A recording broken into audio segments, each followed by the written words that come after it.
साध संगत जी कोई घट खाली नहीं है। और साध संगत जी आदम को खुदा मत कहो। साध संगत बहुत सारे उर्दू में साध संगत जी अमोलक शब्द सुनने को मिला।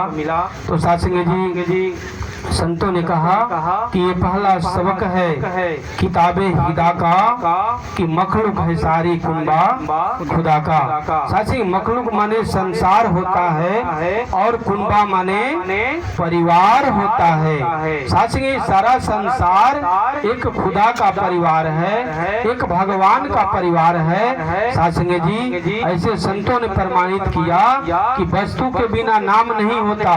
अभी संतों ने फरमाया कि भगवान जब दुनिया में है तो साथ इसका नाम है भगवान। साथ रामधीन जी दुनिया में है तभी नाम है रामधीन जी। लेकिन साथ जी ये शरीर बदल जाएगा, लेकिन साथ रामधीन नहीं बदलने वाले हैं, क्योंकि साचनी ब्रह्म ज्ञानी के सकल कार ब्रह्म ज्ञानी आप निरंकार।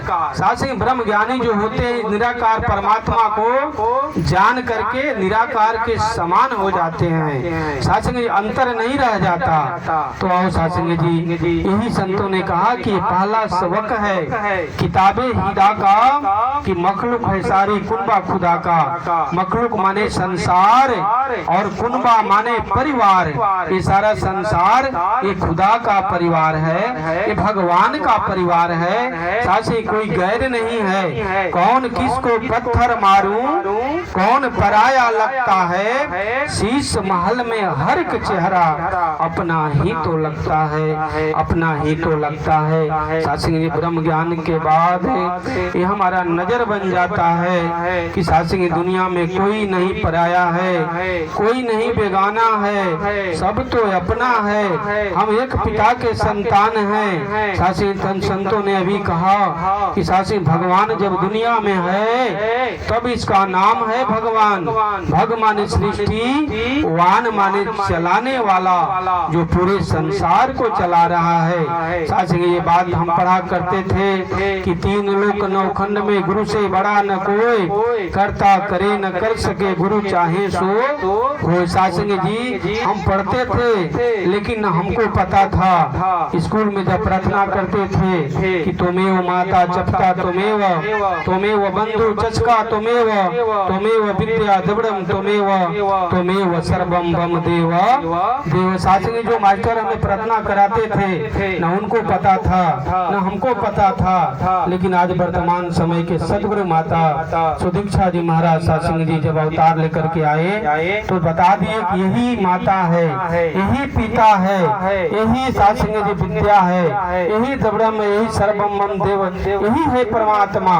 क्योंकि सासंग इससे कोई जगह खाली ही नहीं है। क्योंकि सासंग संतों ने कहा इस परमात्मा के बारे में आज के शासन जो संत महात्मा हैं और पूरे संसार को पूरे वर्ल्ड को संत निरंकारी मिशन ये आवाज दे रहा है। और मिशनों में शासन ये आवाज नहीं मिलेगा और खुला दरबार है और यहाँ आवाज लगाया जा रहा है कि आओ प्रभु का दर्शन कर लो।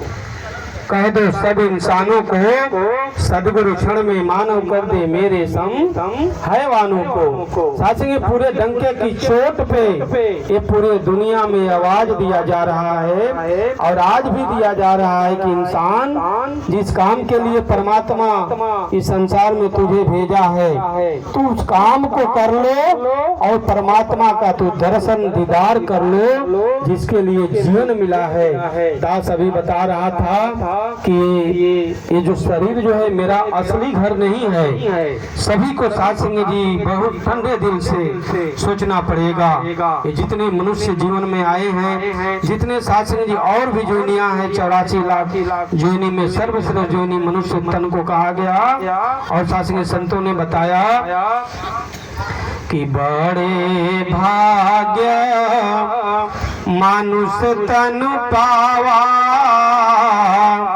असुर दुर्लभ सत ग्रंथ ही गावा। साधन धाम मोक्ष करी द्वारा अपाई न जेही परलोके संवारा। कह रहे हैं कि मनुष्य तन बार बार नहीं मिलता, इस मनुष्य तन को पाने के लिए देवता गण भी तरसते हैं। तो सासी क्या खासियत है इस मनुष्य तन के अंदर? तो कह रहे हैं कि साधन धाम मोक्ष कर द्वारा, इसी साधन में, इसी मनुष्य तन में हमें जान सकते हैं कि मनुष्य तन पाए हैं तो मेरा असली घर नहीं है तो नकली घर है, इसको छोड़ना है। छोड़ने के बाद हमें कहाँ जाना है सासिंग, इसकी पता अगर हमें नहीं मिलेगा तो सासिंग जी फिर हमें भटकना पड़ेगा। हम कहाँ जाएंगे, किस घर में जाएंगे, किस घर में प्रवेश करेंगे सासिंग, क्योंकि हमने जीते जी अपने घर को जाना नहीं, पहचाना नहीं। तो आज सतगुरु माता जी ही कह रहे हैं ब्रह्म ज्ञान के द्वारा कि इंसान तो मनुष्य तन में जब आए हो तो इस नकली घर को तू जान लो कि असली घर नहीं है। तू अपने असली घर को जान जाओ कि नकली घर छोड़ने के बाद तुझे जाना कहाँ है। तो इसकी पता ले लो भाई, और जो तू कर्म कर रहा है वही करो, तुम्हारा कोई बदला नहीं जाएगा। तो जी सात संग जी संतों ने पवित्र अवतार वाणी में सात संग जी पवित्र पाठ आया है, इस स्लोगन आया है कि जग में रहकर सारे जग से सारे कार्य व्यवहार करो, सुत भगनी और नाते रिश्ते संग सभी से प्यार करो, पर ना भूलो इस दुनिया में असली कौन ठिकाना है। 4 दिवस माया अंदर लौट कहाँ पे जाना है। तू असली को जान जाओ, संसार में रह करके सारे कार्य करते हुए सासंग जी तू परमात्मा को जान लो, पहचान लो, क्योंकि संतों ने कहा कि जीवन मुक्ति ब्रह्म परे, सुनहु तजहि धरि ध्यान, जे न करे नर हरि कथा, तिनके हृदय पखान। सासंगे बात दास नहीं कर रहा है, श्री रामचरित्र मानस में ये चौपाई आई है कि सासंगे जीवन का मुक्ति किसके ऊपर है। तो सासंगी संतों ने बताया कि ब्रह्म के ऊपर है। जो ब्रह्म को जाना नहीं, पहचाना नहीं, उसकी मुक्ति नहीं हो सकती। और संतों ने श्री रामचरितमानस में बताया कि भोगत फिरत लक्ष्य 84, अजाने बिनु निरगुण विनाशी। करें जजमेंट फैसला दे दिए संतों ने कि ये जीव कब तक भोगता रहता है भाई। मनुष्य तन में आकर के जो अपने आप को जाना नहीं, पहचाना नहीं, सासंग जी उसके जीव का जो आवागमन का चक्कर है वो जारी रहेगा। और सासंग कह रहे हैं कि ये जीव कब तक भोगता है कि जब तक से अपने निर्गुण स्वरूप को नहीं जान जाता है। आज यही निर्गुण स्वरूप है, एक भरोसे, एक बल, एक यास विश्वास, एक राम घनश्याम हित चातक तुलसी दास। सासू संतों ने कहा कि एक का भरोसा लो, एक का आशा रखो, एक को सुमिरो नानका, जो जल थल रहे समाय, दूजे काहे सुमिरो के जामे त्यों मर जाए। सासंग जी संतों ने कहा कि दूजे को क्यों सुमिर रहा भाई, जो बार बार आता है और बार बार जाता है। गो गोचर जहाँ लग मन जाई, सो सब माया जानहु भाई। गोस्वामी तुलसी भगवान इतना तक कह दिए कि हम इस नेत्र से संसार में जितनी वस्तु देख रहे हैं ये सारे के सारे परिवर्तनशील है, सारे के सारे गतिशील है, ये सारे के सारे समाप्त हो जाएगा। और सासंग ये परमात्मा, सासंग जी जिसका न जन्म होता है न मरण होता है। और सासंग इसी को निरंकारी मिशन सासंग जी ये डंके की चोट पे कह रहा है, एक को जानो,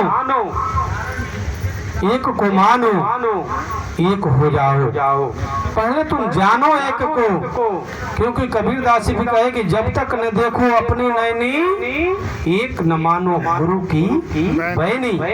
जब तक इस परमात्मा का दरस दीदार तुम नहीं कर लेते हो, एक भी गुरु की बात नहीं मानना है। क्योंकि कन फुकवा गुरु हद के, बेहद के गुरु और बेहद का जब गुरु मिले तो मिले ठिकाना, और सासी ठिकाना मिल जाता है। और कबीर दास कहे